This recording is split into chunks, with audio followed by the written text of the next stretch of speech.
Welcome to our YouTube channel, where wisdom meets inspiration. In this channel, we share valuable insights to help you become the best version of yourself. Our content is designed to uplift your spirit and enrich your life. Make sure to subscribe to our channel to stay connected with this incredible journey. Click the subscribe button below. Chapter 3. 2 verses I'll take up. Basically what he's saying is this. He's saying that there are 2 levels in our activities. One is at the level of our subconscious minds. He calls it Prakriti or Samskaras.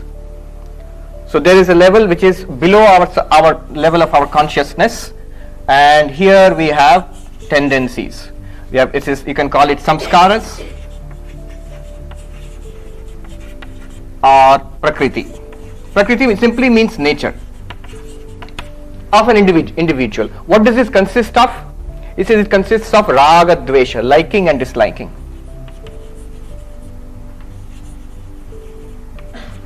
Raga and Dvesha. Raga means attachments, likings. I want. Dvesha, I dislike. What do I want? What do I dislike? It depends upon you. Your habits. If you are a believer in rebirth theory, so the idea is that we have accumulated a lot of tendencies throughout our lives. If you don't believe in that also, that's perfectly alright. From childhood onwards, we have developed in a particular way. So we have liking for certain food, certain environment, certain activities, books, games, so whatever, certain people, and we have dislikes. Certain environment, certain food, certain kind of people, we have dislikes. And these differ from person to person. And these are deep rooted. We are not often aware of this. It's below the level of our conscious awareness. This is one stage. The second stage is when we interact with the world, what happens is we have a reaction. It comes from here, and we think something, we say something, and we do certain things. So these are the conscious level. The level of conscious activity is already expressed. This is not expressed, unconscious. This is conscious and expressed. At this level, it is too late. Already, I am dieting. I want to watch my weight. I have this delicious pastry in front of me. I like it. I eat it up. And then later I regret it. I had thought I would not eat this, but I have now eaten it. So what happened was, here is a raga, and you see this attractive object X in front of you, and you think I want it, you order it, give me one, and eat it up. And then you regret it, because you decided not to take this actually. This is what is happening all the time. It happened to Duryodhana, it happened to the little kids, and Arjuna is asking, why does it happen? It happens because of this. From our samskaras directly, this is expressed. And Sri Krishna says this in 3rd chapter, in the shloka number 33. He says, Sadrisham cheshtate swasya prakriter jnanavanapi prakritim yanti bhutani nigraha kim karishyati. Very interesting shloka. He says, Sadrisham cheshtate swasya prakriter jnanavanapi.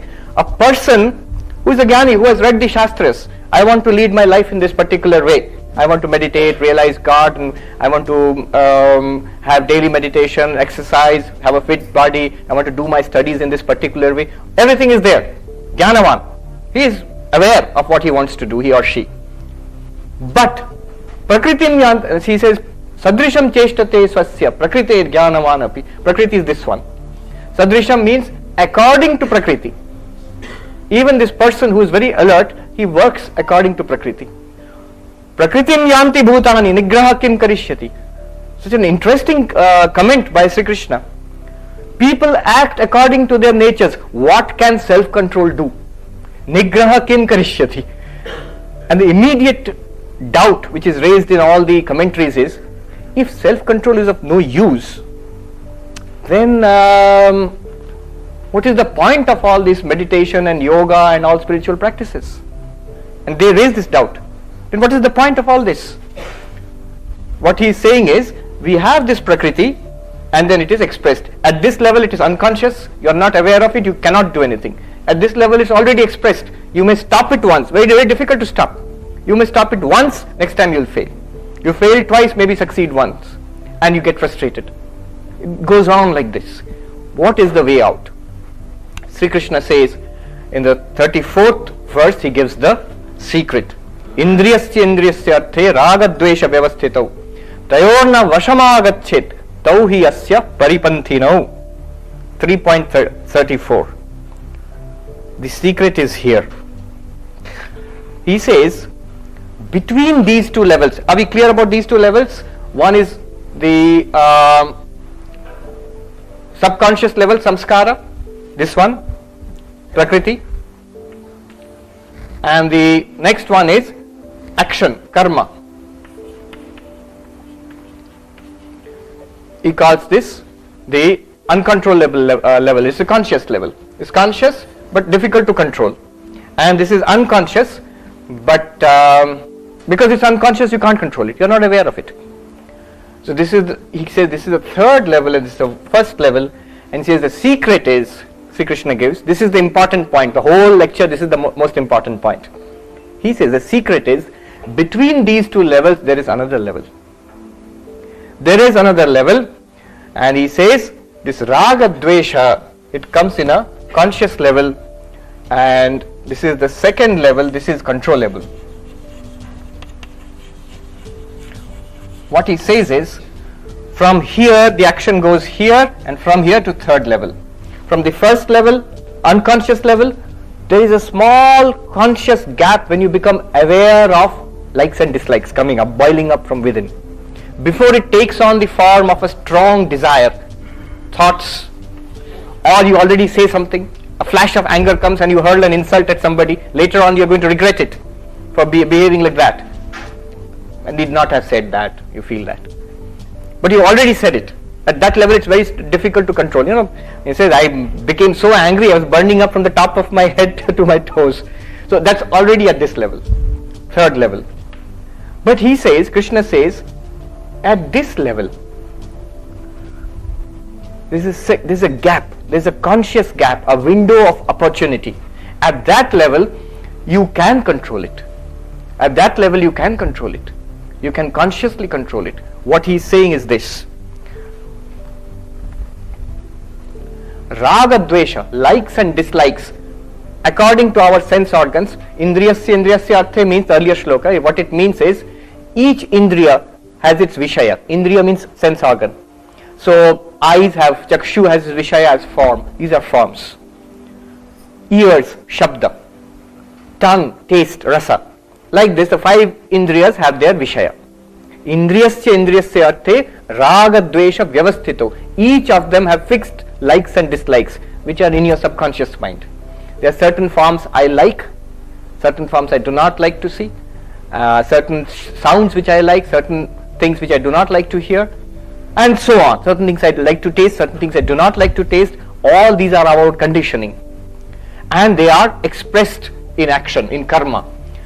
Between these two levels, he says there is a second level at which he says, Krishna says, what you can do is you can exercise conscious control. Like a traffic policeman, you know, you have a chaura here, there is a traffic policeman there. What he does is he controls traffic.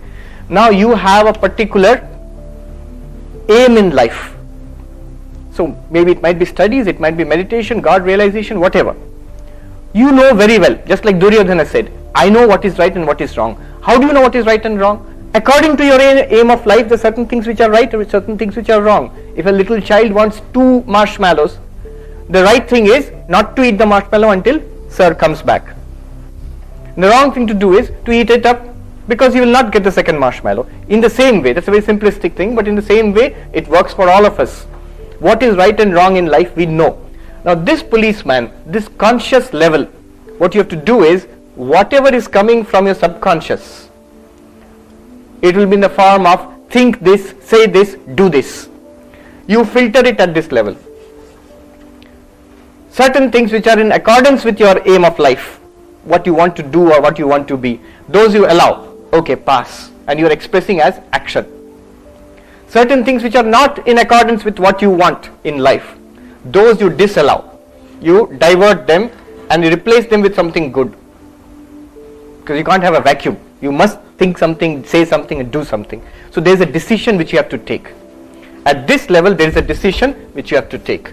It's not all that complicated. My diagrams look very complicated. At this level you have to take a decision. And the thing about the decision is very interesting thing, I'll tell you.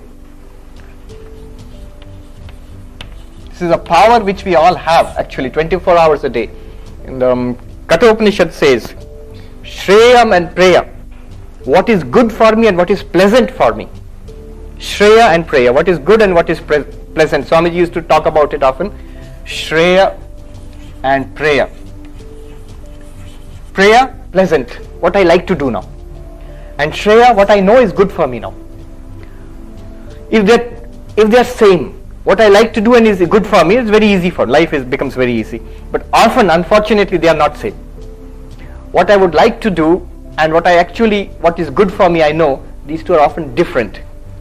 For example, how many of you, if you could, I'm not asking you whether you do it or not, but if you could, you would like to wake up at 4 o'clock and meditate and exercise and study or whatever, each day in the morning, you would like to wake up at 4 o'clock in the morning. How many of you would like to do it? If you could do it, how many of you would like to do it? So many? More than 90% of the audience? If I could do it, I would do it. How many of you like sleeping comfortably at 4 o'clock in the morning, especially on a cold winter morning? How many of you like it? Acha lagta hai. The same 90% of the audience who say that I want to get up early in the morning, it would be very nice if I could do it, and I could study, and I could exercise, I could do meditation, whatever, or take an early morning walk. And the same person also says, I like sleeping in the morning. Now what happens is, here is what I want to do, here is what I like doing, and there is a pull. They are pulling in opposite directions. This is the problem. And what Sri Krishna says is, here you have to take a decision. And decision is, suppose A and B. If I ask you to choose, please come. Make a choice in any way, give any sign or symbol, anyone. Correct. So this is what we normally do. What's your name? Rithambar. Okay, thank you. Normally that's what we do. We decide something, okay, I'll choose this one, or we do this, or something. But decision actually means you choose this and you cut this out. What it means is, this one only, this is no longer an option. Why? Because whenever we make a choice, I choose this one. So what is good for me, I choose. The moment I choose what is good for me and I sacrifice which is pleasant for me, it's painful. It's painful to get up at 4 o'clock in the morning. And if it's painful, what happens is, if this is still a viable option, the bed is there, warm and cozy, razai hai, you feel like crawling back into bed. Tomorrow onwards I will follow the routine, not today. That's what happens. And that's because this has not been cut out. It is still available.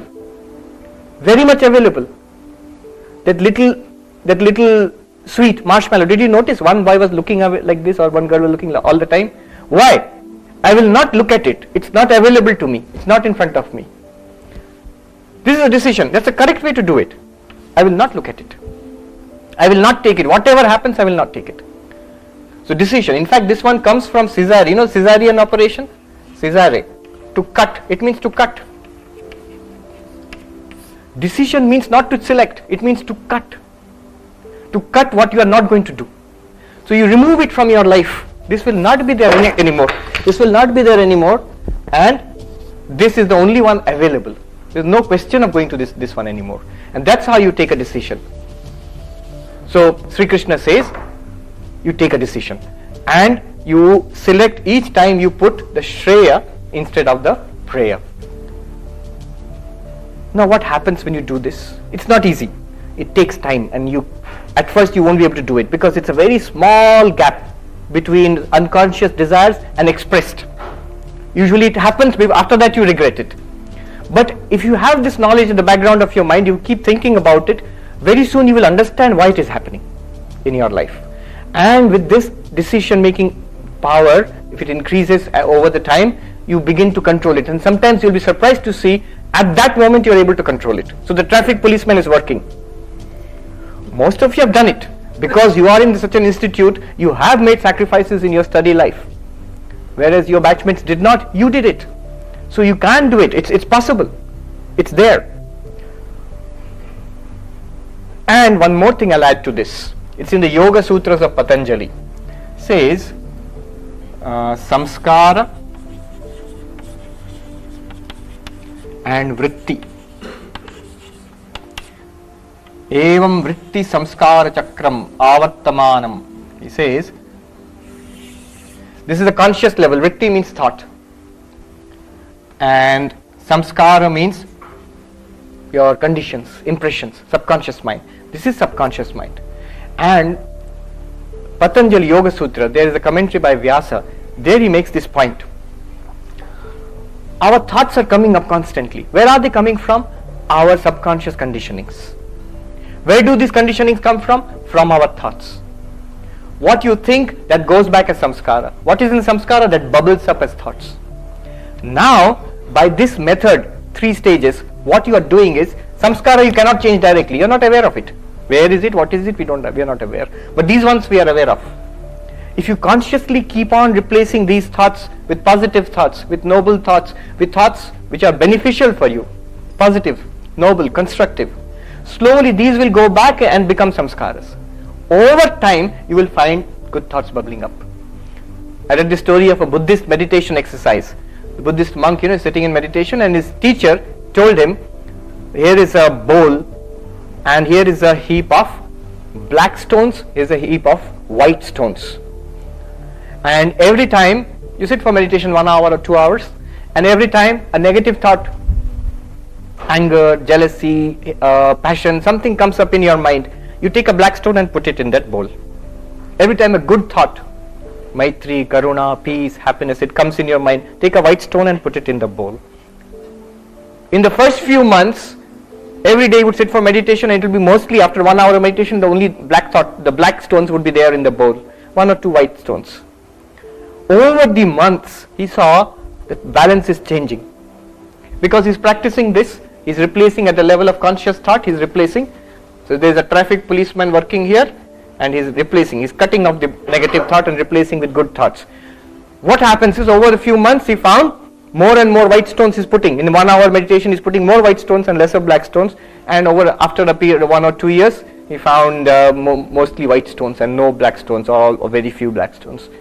Now, this is what happens. The subconscious gets purified. Then the job becomes easier. Then you don't have to struggle so much. The thoughts which come are automatically mostly Shreya, good for your life. I remember one thing which I put here. I made a table. I've told the story number of times. The first time I put it in the table. I'll tell you the story first, then you'll make sense. I was in Gangotri a few years back. After taking sannyasa, I thought, Ramakrishna Mission monks, we have got schools and colleges and ashrams and hospitals. So day and night we are working. We do a lot of work. Most of the people think, the monks, you have it easy. Maharaj, aram se rehte hain aap. We do a lot of work, plenty of work. I remember when I first became a monk, a brahmachari, first thing they told me after 3 days after I joined in Deoghar, I was a newcomer, and then the senior monk told me, first I'll tell you in Bengali, অনেক অন্ন ধ্বংস হয়েছে, এবার গিয়ে কিছু কাজ করো, ওই হস্টেলটা আছে 40টা ছেলে আছে, গিয়ে দেখো, you've eaten free food for a long time, 3 days, now time to do some work. Here is a hostel with 40 boys, you go and look after them. I thought, if I had in samsara, I had gotten married, I would have got 1 or 2 children. Now 40 children, I have to look after 40 children. And it started like that. So I thought, let me be, after taking sannyas, let me wander like a traditional monk, of the old days. I'll take diksha, I'll beg for food, sleep under a tree, whatever comes, kutiya. So I went up to Gangotri, 10,000 feet. The higher you go, more spiritual you are. So, that's what they think. Stay higher, and बहुत तपस्वी महात्मा है. One person is to stay beyond Tapovan, Gangotri, Gomukh, Tapovan. That's 14,000, 15,000 feet. I asked him, what was it like? He said, personally, I'll tell you, it was hell. There's no chance of spiritual practice, because just to survive it is difficult for some months at an end. Anyhow, I was in Gangotri. I used to live in a little kutia, wooden cabin. I don't know how many would like to stay there. It was very beautiful scenery, but no furniture. You have to sleep on the floor. The only thing you have got, razai, this blankets, 3 or 4 on the ground you put it, and 3 or 4 on top of yourself. No bedding, nothing. No electricity, no table, chair, nothing. And there's only one small window. If you open it, it's like having 6 air conditioners blowing at you at once. So you have to close that. And if you close that, it is so dark inside. And I used to open my eyes and do this. I couldn't make out whether my eyes were open or closed. I couldn't see anything. And only sometimes you can see the static electricity sparks from the clothes. In winter, and the static electricity is there from woolen clothes. There, a monk, I met a sadhu who was living there for many years. One day he was sitting next to me near the Ganga. Those who have gone there must have seen it's very narrow but very fast, torrential, flows very fast. And that was autumn, around this time, July, August. And he told me, they're telling me the difference between the mind of a Vishayi, worldly person, and a yogi. What is the difference? If you do this practice for a long period of time, what will be the difference? He told me, I'll tell you in Hindi and then translate into English. Mahatma ji, idhar aiye, dekhiye, ye Ganga ji ko dekh rahe hain. He said, you look at this Ganga now, in rainy season. What is there? There's a lot of water. Fast flowing water. Very turbulent and dirty, because a lot of landslides are there and soil gets deposited, it's brownish. So he says, this water is, there's a lot of water and it flows very fast, it's very dangerous. If you put your foot in it, you'll be swept away, you'll simply be killed. There's no way of coming out of it anymore. And you cannot drink this water. You cannot give it to anybody to drink, you can't drink it yourself also.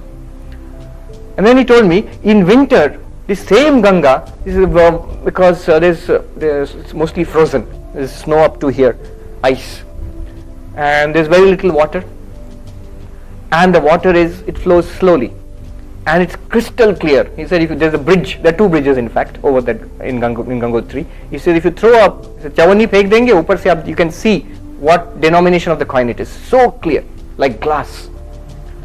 He told me, देखो ये विषय का मन जैसा है ना ये Ganga ji. There's so much water, and a Vishayi, worldly person's mind, full of many thoughts, good and bad, many thoughts. Similar, just like so much water is flowing. Second, he says, it's so fast. Just as the Ganga is dangerous in this autumn rainy season, a Vishayi person's mind is dangerous. Anytime, anything it can happen. So many times we regret saying certain things, doing certain things. Why? Because our mind said it and it seemed like the right thing to do at that time, or we could not resist it and we did it. And it can be very dangerous.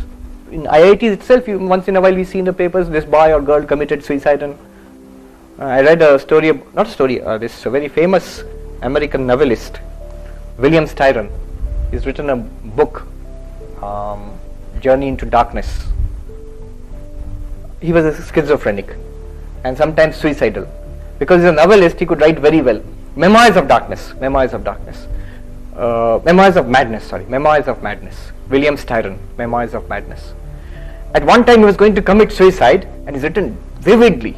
He said, absolutely, it felt like I have to commit suicide now. There's no other way. And somehow he was saved. He was put under medication and all that. Later on, he said, I didn't understand why I was going to commit suicide at that time. There's no reason at all. This is the mind. So dangerous. It can sweep you into destruction, addiction, spoil relationships, spoil your career, everything. That same mind. And third point, he said, just like the Ganga is polluted now, lot of mud is there, our thoughts are also polluted. So many kinds of thoughts. This water, he said, इसको खुद नहीं P सकते, किसी को पिला भी नहीं सकते, जो पानी अभी जा रहा है. And he said, our people's minds are like that. They don't get peace. And those around them also don't get peace from them. Opposite, he said, जाड़े में कभी आएंगे महात्मा जी तब गंगा जी को देखिएगा. When you come in winter, I'll show you Ganga then. He says, very little water. Very few thoughts are there in the mind of a yogi. Not that he's mindless. Very few thoughts. We have got lot of unconnected thoughts flowing through us continuously. Distorted. Habitual thoughts. Those are not there in the mind of a yogi. It is safe. just like the Ganga.